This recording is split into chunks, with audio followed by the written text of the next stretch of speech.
Hello dear all, Chandrabhan प्रसाद official पर आपका स्वागत है।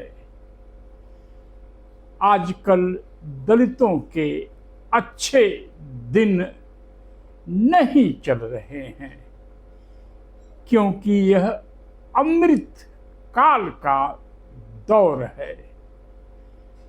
मेरठ में जो घटना हुई है कुछ दिन पहले, तो वह घटना हम सभी को सोचने के लिए मजबूर करती है। एक आईपीएस ऑफिसर जिस तरह से दलितों पर हमले कर रहा है, उसमें आपको दो दृश्य नजर आएंगे। पहली बात तो आईपीएस ऑफिसर और एक पुलिस कांस्टेबल में अंतर होता है, पर आईपीएस ऑफिसर एक पुलिस कांस्टेबल की ही तरह वायलेंस कर रहा है। आईपीएस ऑफिसर्स को हमने भी देखा है और हम भी आंदोलन में रहे हैं। लखनऊ के एसएसपी ने 22 फरवरी 1991 को मेरे सर पर जो एक छोटा सा लाठी होती थी, उससे एक लाठी जोर से मारा था और तुरंत मेरे सर पर एक गोला उभर आया। मुझे हॉस्पिटल ले जाया गया। वह आईपीएस ऑफिसर बहुत गुस्से में था, क्योंकि दलित शिक्षा आंदोलन के लोगों ने सुबह 6 या 7 बजे से ही दारुल सफा के सारे गेट्स पर लॉक लगा दिया था। और बाद में जब मेरी आईपीएस ऑफिसर से मुलाकात हुई थी, जब हम मुख्यमंत्री कल्याण सिंह से मिलने गए थे, तो उसने क्षमा मांगते हुए या सॉरी कहते हुए, उसको बिल्कुल क्षमा तो नहीं कर सकते, यह कहा था कि मिस्टर प्रसाद, आपने आंदोलन का प्रोटोकॉल फॉलो नहीं किया था।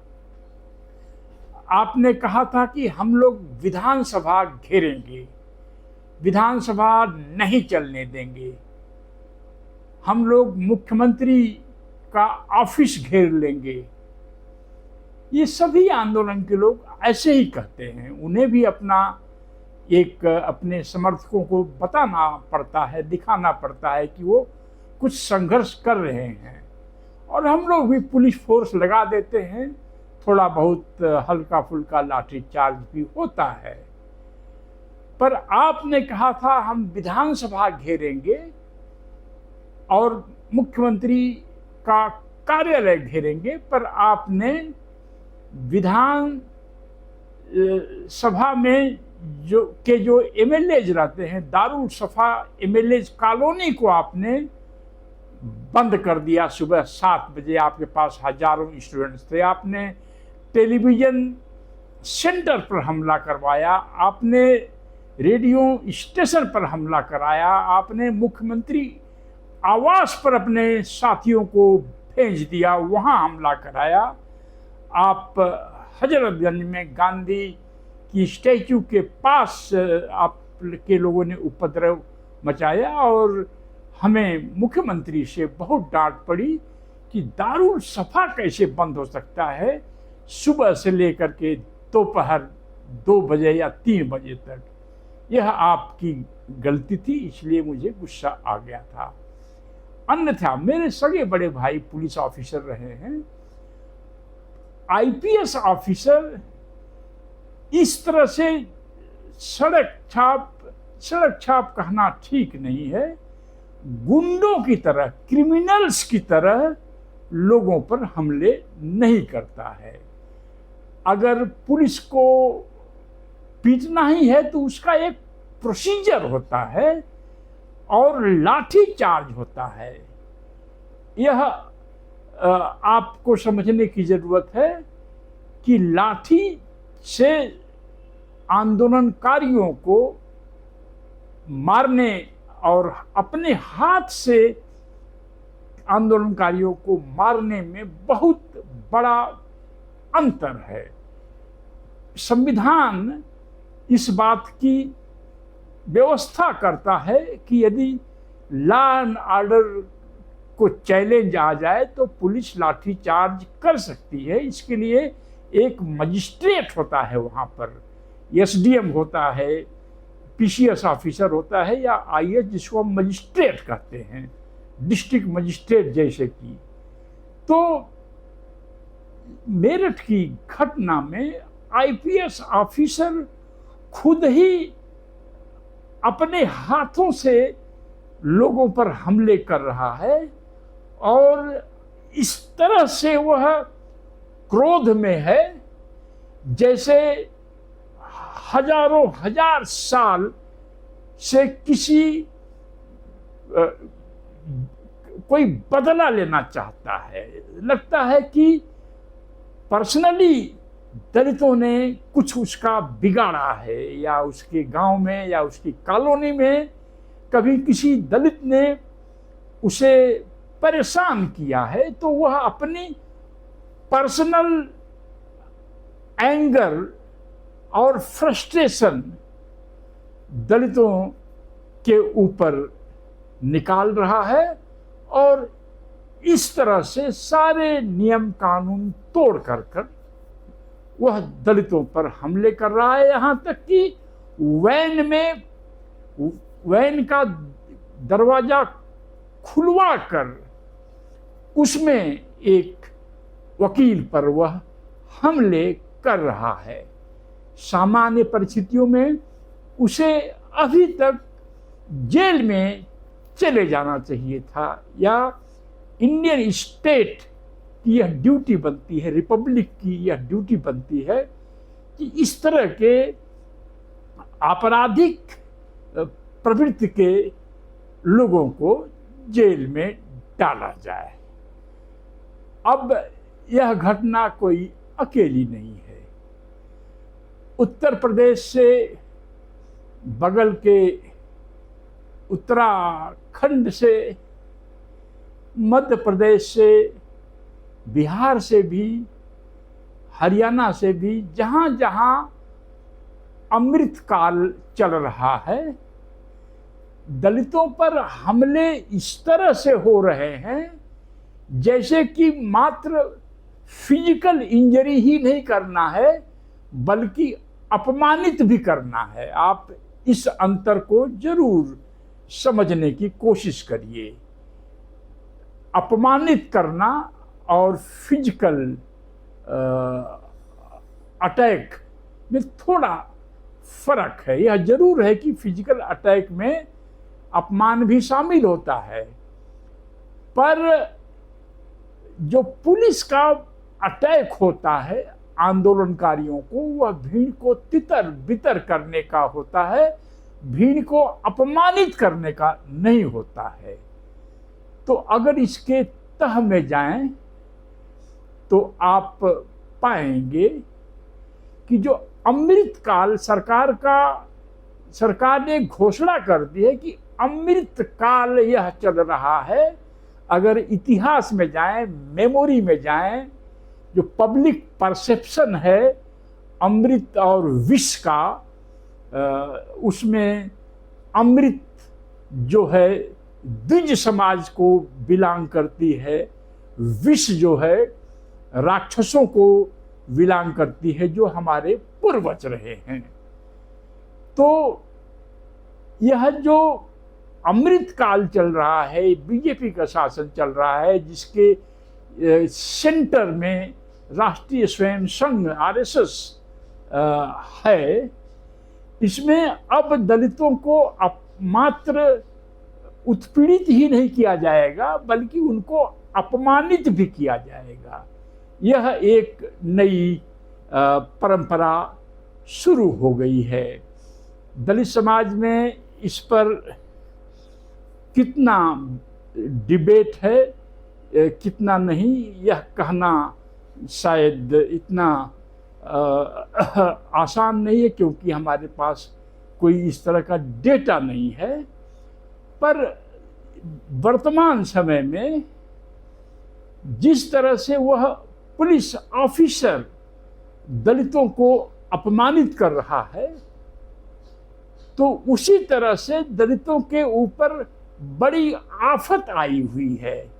और जो बेसिक इंडियन रिपब्लिक यानी भारतीय राष्ट्र का जो दायित्व है, जिसको भारत की संविधान सभा ने, कॉन्स्टिट्यूएंट असेंबली ऑफ इंडिया ने तय किया था कि आने वाले भारतीय रिपब्लिक का यह दायित्व होगा कि वह अनटचेबल्स और ट्राइबल को मुख्य धारा में लाएगा। और इसके लिए जो पहले ही अधिकार बाबा साहब प्राप्त कर चुके थे, उसमें जो फंडामेंटल अधिकार थे, उसमें पहला था फ्रीशिप, दूसरा था स्कॉलरशिप, तीसरा था गवर्नमेंट जॉब, चौथा था दलितों में बिजनेस करने के लिए दलितों को दुकानें मिल रही थीं, दलितों को बैंक से कर्ज भी मिल रहे थे। यह संविधान सभा का वह मैंडेट है जिसमें दलितों को शेष समाज के बराबर खड़ा करना है। गांधी जी का यही वादा था। और पुणे पैक्ट पर हस्ताक्षर करने वाले, जिसमें बिड़ला परिवार के 2 बिड़ला भाई भी शामिल हैं, उनका तो कहना था 10 साल में दलितों को हम मुख्य धारा में ला देंगे। तो गांधी को दिया हुआ वचन, संविधान सभा को दिया हुआ वचन अब अमृत काल में खंड खंड हो रहा है। अगर हम काल की बात करें तो एक कांग्रेस का काल रहा है। ऐसा नहीं है कि कांग्रेस काल हमारे लिए आदर्श था।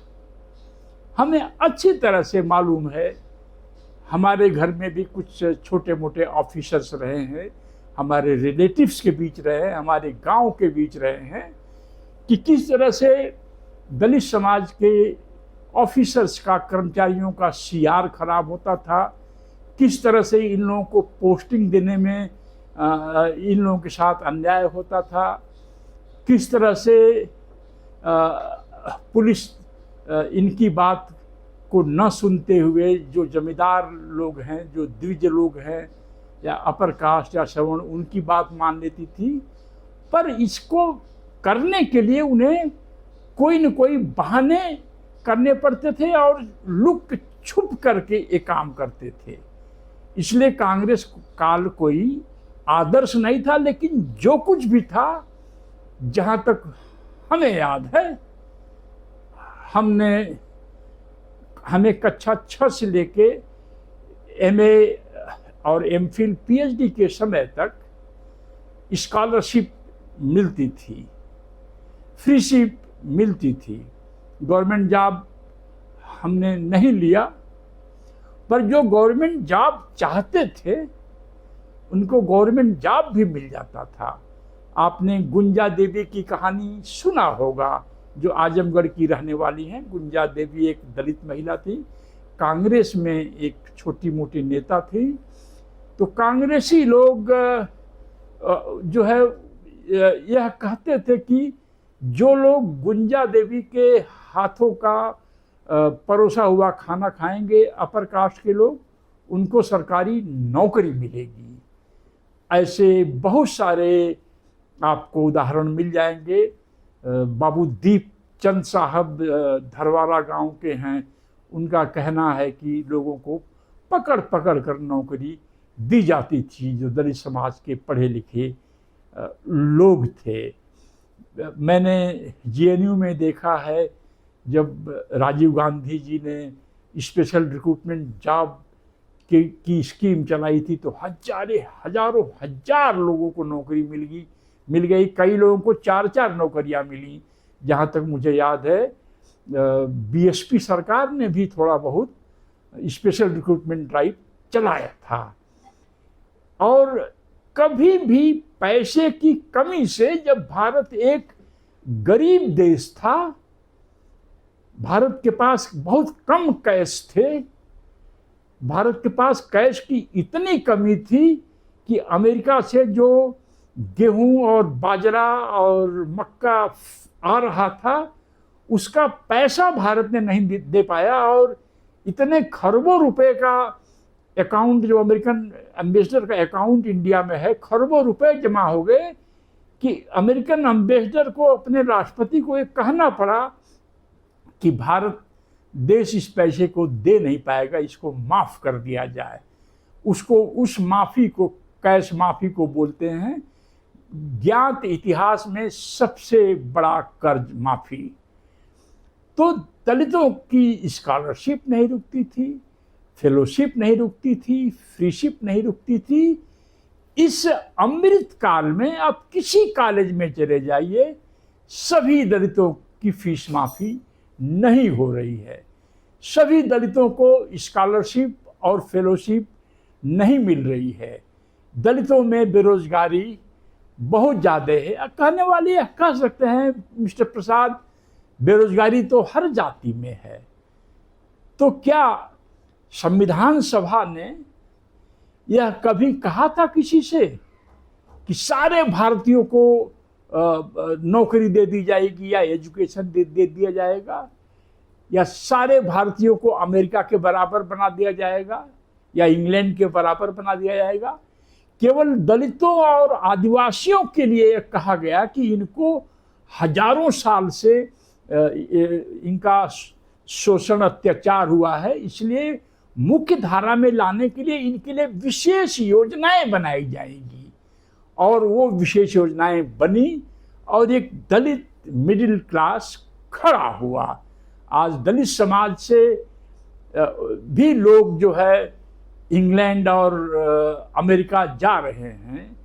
सिलिकॉन वैली में दलितों का एक ग्रुप बन चुका है। न्यूयॉर्क सिटी में मैंने देखा है दलितों का एक ग्रुप बना हुआ है। मैंने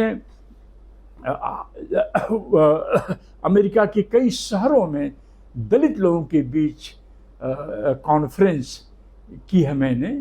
तो यह जो चल रहा था प्रगति का जो पहिया चक्र, अब अमृत काल में वह स्लो हो गया है, यह पीछे भी हो सकता है। और जो लोग भी शासन प्रशासन में बैठे हैं उन्हें मालूम है कि अमृत काल का मतलब द्विज यानी सवर्ण शासन में हमें जो पिछले 70 सालों में जो हमारा जो पतन हुआ है उसका बदला भी लेना पड़े तो हमें लेना है। तो सिपाही से लेके IPS officer, IAS officer, secretary to the government of Uttar Pradesh, secretary to the government of India, सभी लोग दलित प्रगति की योजनाओं को तो रोक ही रहे हैं, दलितों को अपमानित करने का भी काम कर रहे हैं। चलिए, यह बात तो समझ में आती है, दलित और गैर दलित के बीच संघर्ष बहुत पुराना है। चाहे कोई भी आप हिंदू ग्रंथ या जाति ग्रंथ उठा लीजिए तो राक्षसों और मुख्य धारा के बीच जो संघर्ष चलता रहा है, इसके पर्याप्त प्रमाण हमारे सामने हैं। तो यह भी एक संघर्ष है, पर दलितों ने इस संघर्ष में मुकाबला किया है।